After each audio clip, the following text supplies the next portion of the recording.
Hello, and welcome to Cahnmanns Current Events Roundtable. Our show is brought to you in part of the delicious Bluegrass Restaurant in Highland Park, where they have amazing food and great service. And we had a delicious, delicious lunch.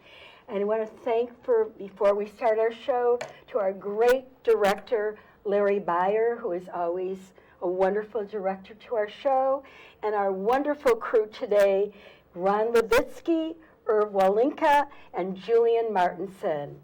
And now I want to introduce a marvelous guest. He's Professor Boaz Johnson, Professor of Biblical and Theological Studies at North Park University in Chicago, who wrote an amazing book called The Marys of the Bible, the original, sorry to say, Me Too movement. It was a book, Boaz, it was a book that I never could imagine what I read. I was kind of shocked by the contents of the book and relating it to what's going on today, the Me Too movement, what's happening with the Harvey Weinstein of film and studio, the Jeffrey Epstein, human trafficking young girls, into sexual slaves, and I just unreal. I mean, I thought I was reading something that was happening today, and you wrote a lot what's happening. It was then, and it's, if you look at the Bible, if you really study the Bible, you could actually hear and see what happened yesterday is happening today in many different things of the Bible. Women, slaves, all that stuff, and oh my God. Tell me, how did you write this book? How did you get interested? And first of all, you're my first Boaz. I've read about Boaz in the Bible, and so you're my first Boaz. And you're originally from India. I'm originally from India. Yes. The ideas of this book have been shaping in my mind for a long time. I was reared in a New Delhi slum, and I saw friends of mine, both girls and boys, taken into sexual trafficking by high caste people, because the slum dwellers are displaced people, they are low caste, outcast people. As soon as girls got their first period, they were shipped off by high caste people into sexual slavery. And then I went on sabbatical last year, a little more than a year ago. I went to the Kakuma refugee camp, where there's 800,000 people in one camp, and heard very sad stories. I heard sad stories when I was teaching in Ukraine, Odessa, in Hungary, in Germany, and so I thought I have to write a book to address the issues that the Me Too movement has brought before us from the Bible. So you got interested. So you were all over. You taught in many. Did you have to learn their language too? Did you learn German or did you in different places like Russian and Ukraine? Did you learn some of their languages too? Did you have to speak it, or you just spoke English mostly? I can teach in German. I can speak French, read French, but not all of these places. Most of my lectures, like in Ukraine, was translated by a translator, or Portuguese in Brazil, and I would usually teach in English. That's my preferred language of teaching, because I can speak languages, but I can't use technical terms in those languages. Right. And so, so what made you write the book? How is it, related to, like you said, you came from the areas in India that, you saw women getting raped? Yes. and it was very painful, I'm sure. That's a very painful memory, knowing what was going on. And, most of us don't even know things are going, I guess maybe living in the United States, we live in such a sheltered environment. You hear of things like, I just saw, there's a lady, which I saw, in the paper. I was just reading, in the Chicago Tribune about one of the, what's her name? Mary McKellen, by the way, Mary McKellen, yes, interesting, because you're talking about the Marys of the Bible. Yes. And Mary McKellen she's running for judge in Illinois, and they're referring to her as how the word whore shapes a judicial race. They're calling, she apparently had a child out of wedlock, and they're calling this poor lady that's running for office, she's running amongst other people, they're calling her names like whore, and I made sure that we could say that word, in public, television, but it's not public, it's access, public access. Public access, yes. And my director said, "Go ahead and use it." So I'm using it, but it's the word is very traumatic to me. And how could they do that? How could they call this woman that name? And yet, I'm reading every chapter from all these different, from the Bible, and this is what they, I just want to read something from one of your conclusions. Sure. It says, the Me Too movement is a powerful reminder of the abuses faced by women in our society today. In this book, I have tried to show that these abuses are global and have been global issues throughout the history of humanity. Sadly, ancient religions have been the basis of the abuse, and it is true of modern religious and modern secularism. And oh my God, tell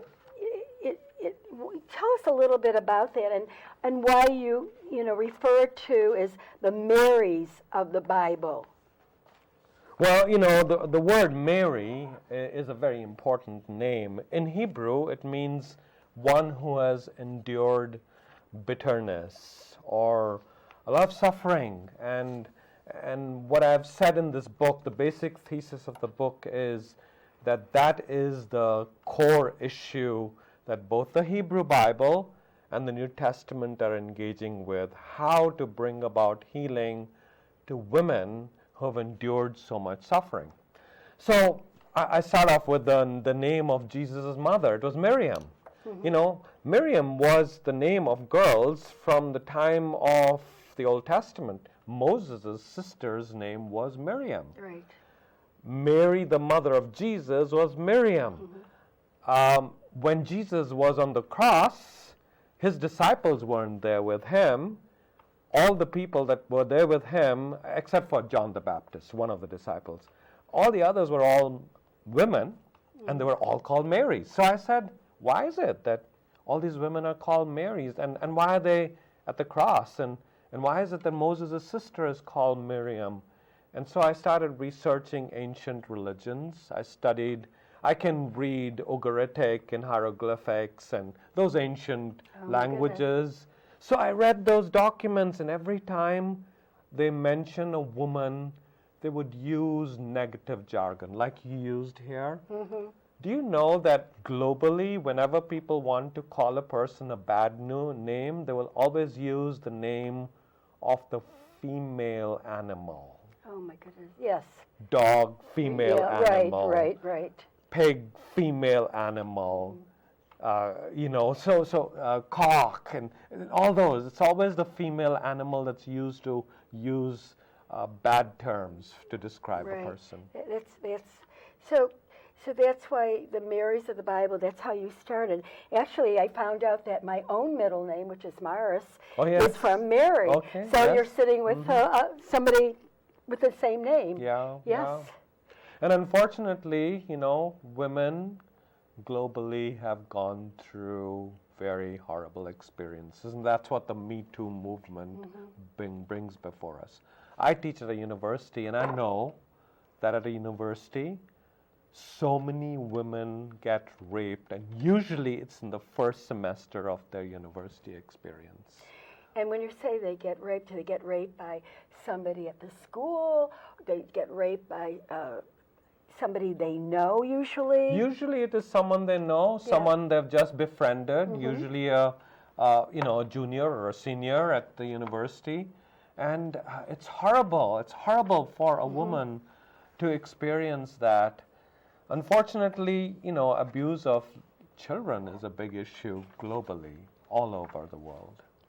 Yes, and it's you say this, sadly, through history, violence between brothers or cousins, women and girls who bear the brunt of violence. Sexual abuse also happens in the hands of their neighbors, their bosses, their colleagues, and like. Yeah. And, you mentioned that God hears both kinds of cries of women. When we talk about, in the Bible and God, why did God allow it to happen?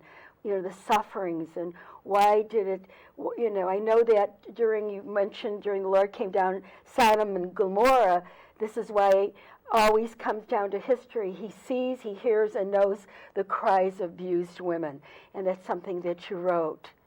Yeah. Throughout the Bible, what I've seen is that God hears the cries of women. So Sodom and Gomorrah, you mentioned that story. In Genesis chapter 18, God comes down. And Abraham, the patriarch of the Pentateuch, the Torah, the Jewish people, God speaks to Abraham, and he says to Abraham, I've heard their cries. The word that is used there is the same word that is used later on when God hears the cries of his people in Egypt. And he says to Moses, I've come down to deliver them because I've heard their cries. Who are these cries? These are cries of girls and boys being raped, like Moses' sister, Miriam. So you said, but you just mentioned boys too. Boys too, yes. And that was happening in Egypt. I think you were mentioning Egypt. And that the boys were used, by the priests of Pharaohs, the Pharaohs. And that was a traditional thing. They would have parties, and they would use young boys for dancing, and afterwards they would rape them.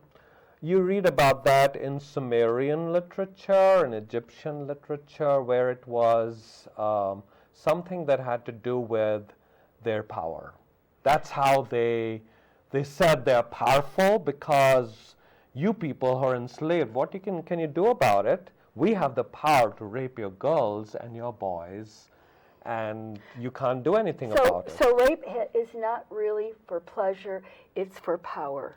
Mostly throughout history, and even today. Think about the Me Too movement. What's it about? Why are these people like Harvey Weinstein and others? Jeffrey Epstein, yes. These are people who have power, they have money. Yeah, and they're younger, and they bring, what they do bring, like with Jeffrey Epstein, he brought young teenage girls. Yes. And with Harvey Weinstein, he brought young female starlets, young women that wanted to they wanted to get into film, they wanted to get into plays, and he was very powerful, and he used his...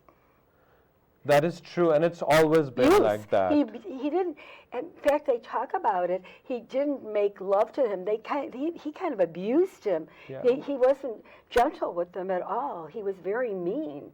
Most of these rapes are not about gentleness and love, and it's about power and who can be more powerful.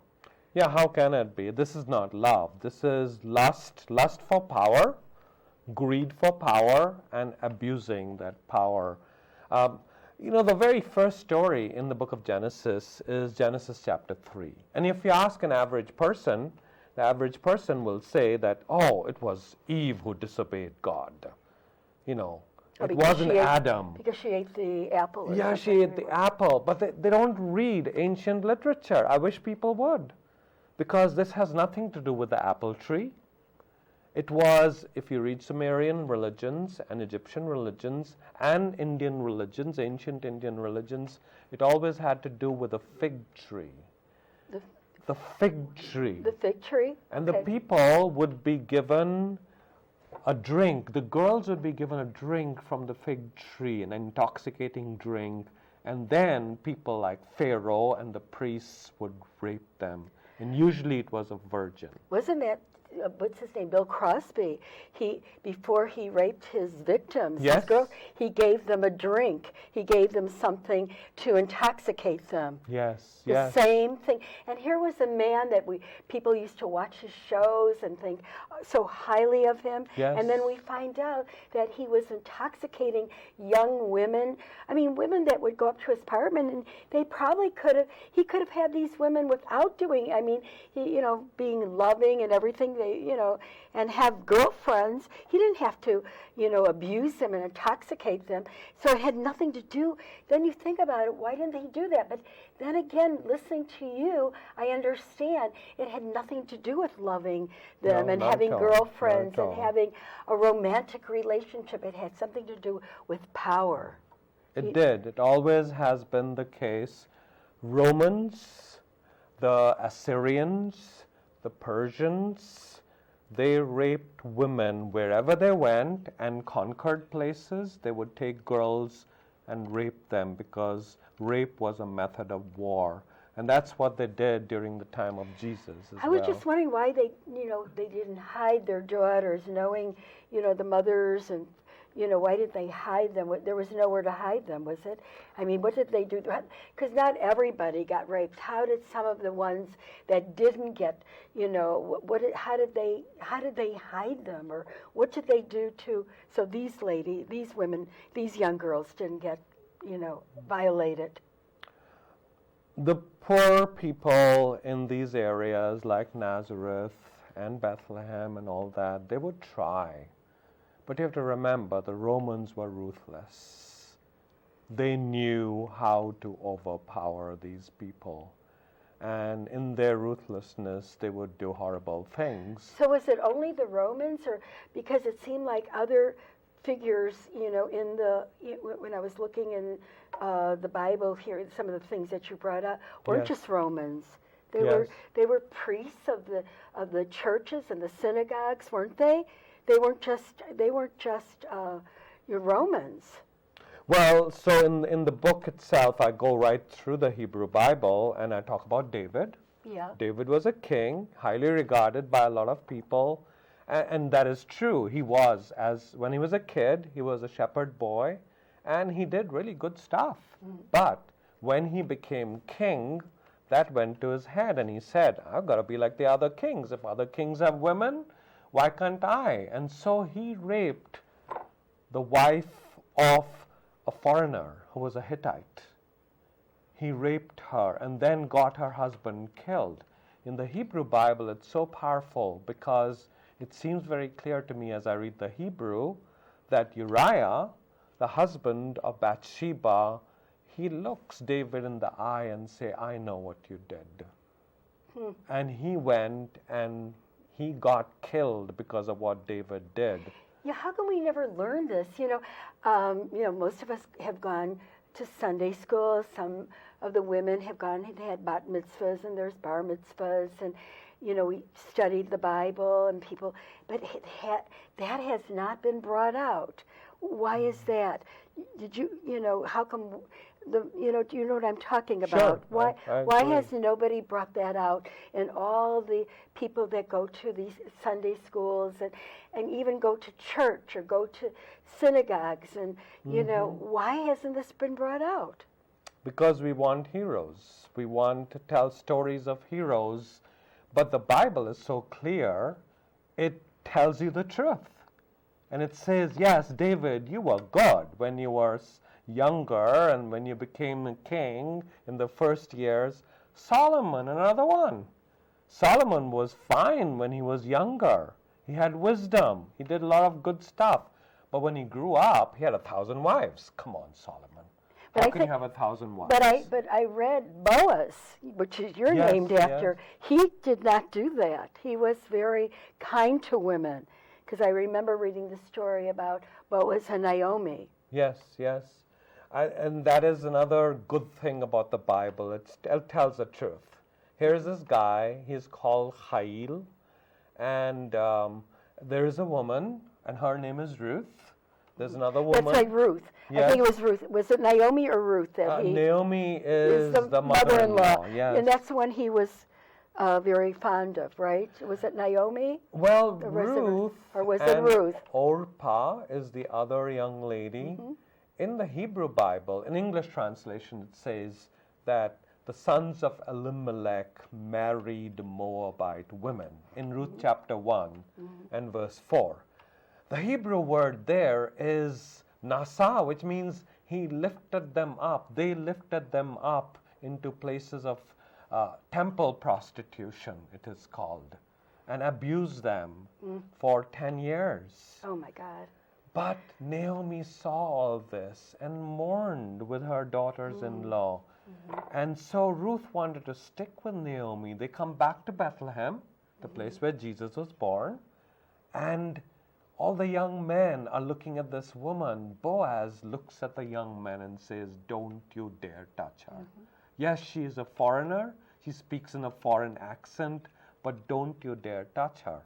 The story is so powerful at the end of the book of Ruth. There are two laws in the Torah. One is called levirate marriage, and the other one is called the law of kinsman redeemer. In levirate marriage, someone is supposed to be marrying this young woman so that he would protect her.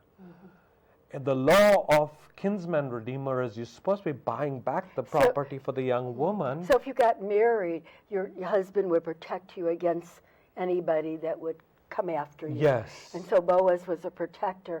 See, your mother named you after the right person. That is true. That was very kind of her. And I Yes. look up to my mother so much. Right.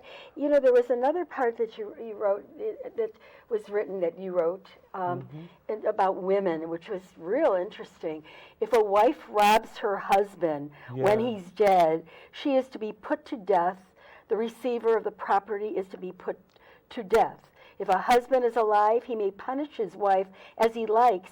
If the receiver is a slave, he or she loses both nose and ears, and the husband may cut off his wife's ears.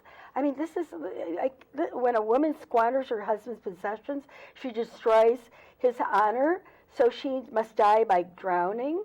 And a temple priestess, prostitute, who enters a public space must be put to death by fire.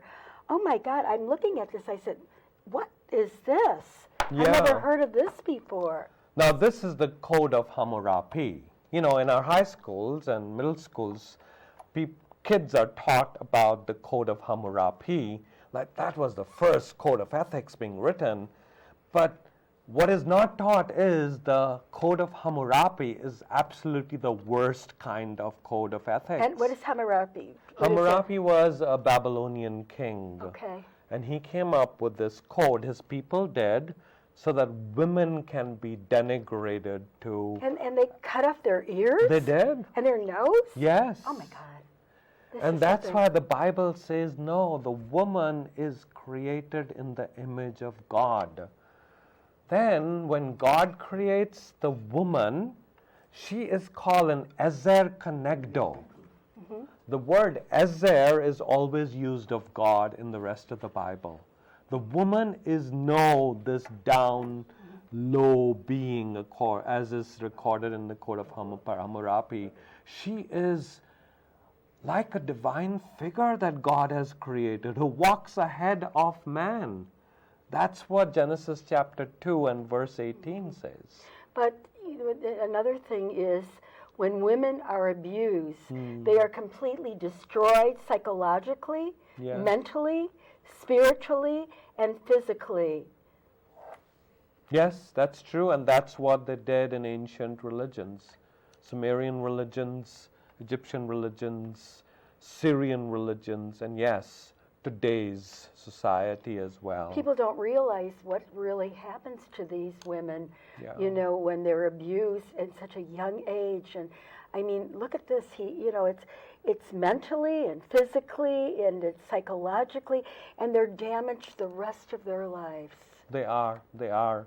When I go back to India, I work with an organization that rescues women from sexual slavery. And when I first see them, you look into their eyes and you see nobody because they've been destroyed. This is, by the way, I just want to show our viewers, this is an amazing book, and it's called The Marys of the Bible. And it's the original Me Too movement. And it's written by Boaz Johnson, Professor Boaz Johnson, Dr. Boaz Johnson. And it's beautifully written, and it tells the truth. It tells things that nobody else taught us in school before. And I understand that you're also writing a sequel to this book. I am, because there's only so many women I could talk about in one book. There's so many more. There's Esther. There is the women called Hagar during the time of Hagar, Abraham. yes. So I want to write a lot about other women in the Bible from whom we can learn. Yeah, that people know about more, you know, Esther, they hear of Esther, Yes. they hear of Sarah, they hear of Hagar, you know, these are some of the names that we hear more, you know. Yes. Yeah, Yes. I mean, we've learned about Ruth and Naomi, but there are, you know, the names that you're talking about now is another, you know. So the sequel will be similar to this, and is there going to be something new that you're going to be looking at?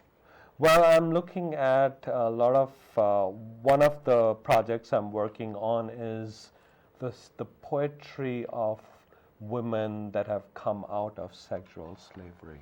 It's so powerful to see their thoughts. It's like Lamentations and like Song of Songs in the Bible, because those are laments of the poor people, especially the laments of women. Wow.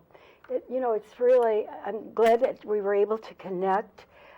We connected because I went to a book fair. Yes. Actually, I went to a book fair because of my daughter's book. She just wrote a couple of books, and I found you at the book, you know, event, and we got talking, and you know, I'm glad that we were able to bring this to our viewers, because this is something that doesn't get discussed very often. What, you know, especially a book that relates back to ancient times and how things relate today.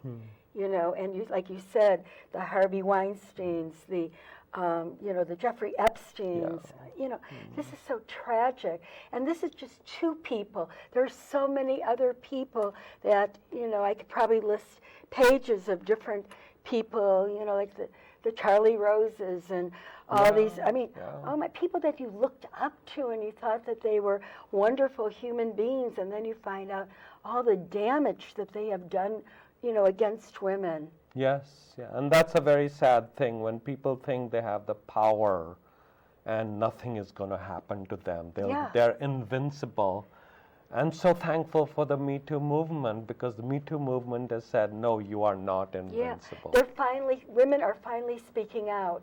And like you said in the Bible, I said to you earlier, the bluegrass, I said, why didn't women just say to somebody else, don't go there, you know, but you said that, you know, they were afraid. And nowadays they're more open. Again, Boaz, I want to thank you and welcome you back on your next book. I'm looking forward to, you know, your new book. What would it be called? The working title is More Marys. More Marys of the Bible. Yes. And you know, and it's good that we find women speaking out where they never had spoken out before. And I really appreciate you being here. And, you know, and that we got a good connection, and, you know, you're going to be